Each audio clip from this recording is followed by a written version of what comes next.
Kayak aku pas dibalik ada item-itemnya kayak gini. Jadi sebenarnya ini apa sih? Simak aja ya sampai selesai. Ini hasilnya cake-nya enak banget loh. Yuk kita mulai bikin. Hai guys, balik lagi di channel Nim Nur Islam Muksin. Kali ini aku mau bikin cake tape dengan 3 rasa dan ini super moist banget dan enak banget. Di sini pertama aku pakai tape singkong yang udah matang lembut gini. Terus kemudian kita haluskan menggunakan garpu atau alat halus lainnya deh. Terus kemudian setelah cukup halus, aku mau tambahin dengan kental manis atau susu kental manis. Kira-kira baiknya sekitar 2 sendok makan aja. Kemudian ini dihaluskan, diratakan, maksudnya diaduk lagi sampai benar-benar rata. Setelah lebih rata dan terlihat lebih lembut dan menyatu gitu, kita sisihkan dulu. Kita akan beralih ke kocokan telurnya. Kita siapin aja standing mixer atau mau pakai hand mixer juga boleh. Di sini kita mau pakai 3 butir telur utuh, kemudian aku tambahkan juga dengan 3 kuning telur. Ini wadahnya bukan kotor ya, tapi kan emang udah saking lamanya dipakai tuh sampai wadah plastiknya tuh kayak udah mengelupas sedikit gitu, tapi nggak masuk ke cake sih. Terus kemudian ini aku mau mixing dengan kecepatan tinggi sambil dicampurin dengan gula pasir. Terus aku juga nambahin dengan setengah sendok teh emulsifier. Boleh SP, TBM, Ovalet, merek apapun aja boleh. Kemudian ini di mix menggunakan kecepatan tinggi, lamanya relatif aja, sesuaikan dengan mixer masing-masing, kira-kira sekitar 5 menit atau 7 menit atau 6 menit lah ya. Terus kemudian ini sampai dengan dia lebih mengembang, warnanya akan lebih pucat, kemudian nanti kalau diangkat menggunakan spatula dia jatuhnya akan lebih berjejak. Di sini step-stepnya bisa diperhatiin, dan saat mulai mixing kita juga bisa mulai memanaskan ovennya karena kita akan panggang di 15 atau 20 menit sebelum loyang cake-nya masuk. Ovennya sudah harus panas. Di sini masih perlahan, belum jadi, dan kurang lebih nanti kalau sudah seperti ini biasanya udah cukup. Cirinya itu biasanya seperti kayak terlihat seperti padat dan lebih shiny atau lebih mengkilap gitu, dan kalau diangkat menggunakan spatula kayak gini dia jatuhnya akan lebih berjejak.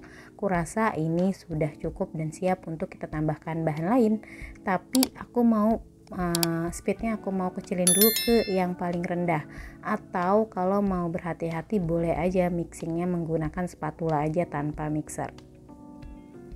Nah udah kayak gini, kita kecilkan speednya ke yang paling rendah. Kemudian aku mau tambahkan bahan keringnya. Di sini aku mau tambahin, sebelum bahan kering, aku mau tambahin tape yang tadi udah kita haluskan bersama dengan kental manis.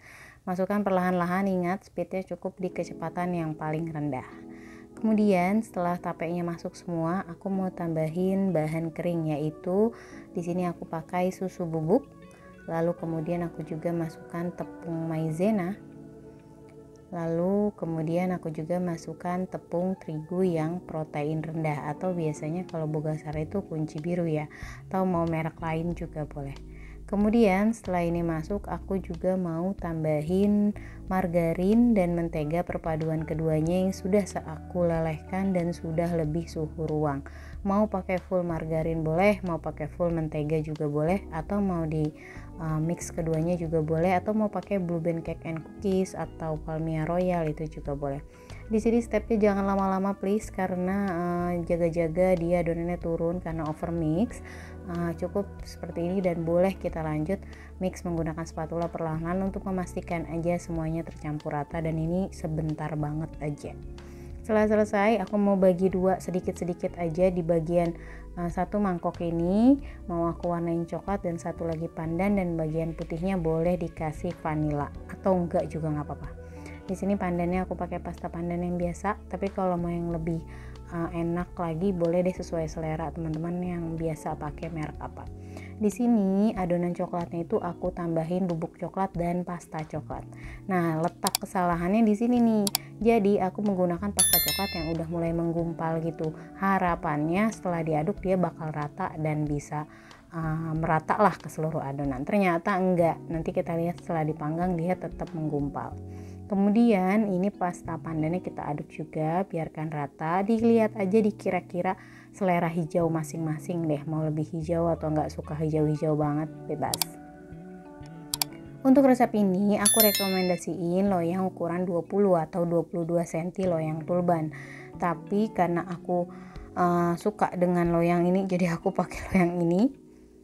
Ini size-nya 24 cm dan sudah aku oles dengan Carlo, atau kalau nggak punya Carlo boleh pakai mentega dan ditabur tepung, kemudian dituang deh adonannya selang-seling seperti ini. Setelah siap, tinggal kita panggang aja dalam oven. Karena aku mau cake-nya tidak berkulit nih, aku kasih tahu tipsnya. Aku pakai 2 alas loyang di bawahnya, lalu kemudian aku panggang di suhu rendah, yaitu 150 derajat di 15 menit, 140 derajat di 15 menit, dan 130 derajat terakhir di 25 menit. Boleh lakukan tes tusuk atau untuk memastikan dan sesuaikan dengan oven masing-masing. Ini dia setelah matang, tinggal kita balikin aja kayak gini. Untuk hasilnya itu cake jadi warnanya lebih kelihatan karena tidak berkulit. Dan ini dia menggumpal hitam-hitam itu adalah pasta coklat yang menggumpal dan tidak teraduk dalam adonan tadi. Ini dia hasilnya, ini enak banget. Cake-nya rasanya unik, ada 3 rasa dalam satu cake, dan ini lembut banget dan ini enak banget, manisnya juga pas. Jadi bisa dicoba di rumah ya. Boleh tulis juga di kolom komentar nih yang punya ide variasi cake tape atau olahan tape singkong apalagi, siapa tahu kapan-kapan kita coba bikin di sini. Jangan lupa juga untuk subscribe, like, comment, dan share video ini. Thank you for watching.